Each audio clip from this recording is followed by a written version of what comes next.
Hello, I'm Nehir Delice and I'm a freshman student at Industrial Engineering Department in Bilkent University.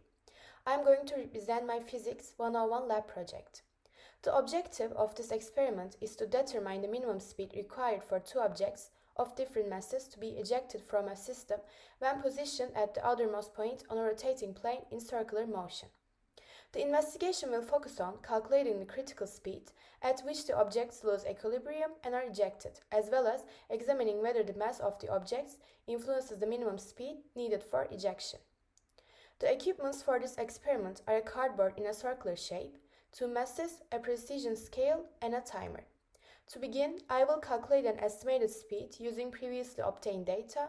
Once the estimation is complete, I will perform the experiment and record the measured values for analysis. This is a system that works with a dimmer. It has a radius of 0.2 meters. Short time after it turned on, it reaches a constant velocity. It has two levels, and now I'm going to measure its period for the levels by using a timer. Errors may occur at this measurement, but it won't affect the result of the experiment. As you can see, there's a dot on the plane. I will start the timer and then finish it when it comes back to its initial place.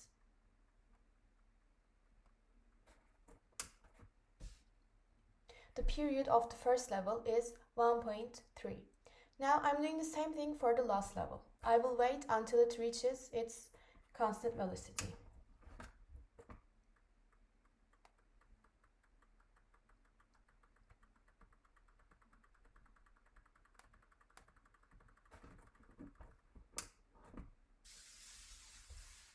It is 0.58. I'm noting these values down and then I will calculate the speed. I calculated the speed by using this formula and I assume that the pi value is 3.14. The first level speed is 0.96 meter per second and the final level speed is 2.16 meter per second. Now I will calculate the theoretical values that the objects are ejected from the system. Now I will weigh my masses before I calculated the theoretical speed values. But I know they simplify in the equation, and my theory is that they are ejected from the system at the same speed, starting with the first one. It is 10.11 grams. The second one is 20.51 grams. Now I will use this formula in my calculation. Here you can see all of the data. I'm putting my masses on the plane, starting with the first level.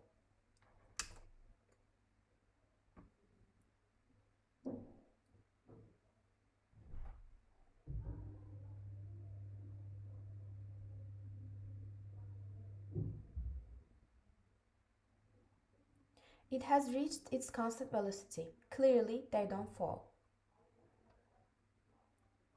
I will increase the speed to the final level. I will see if the objects fall at the same time and then I will compare the practical and theoretical values. As you can see, they fell at the same time. The speed value that the objects are ejected is 2.16 meter per second. The theoretical speed value that the objects are ejected is 2.71 meter per second. I think they're pretty accurate. Because of some errors due to the measurements, they are not the same.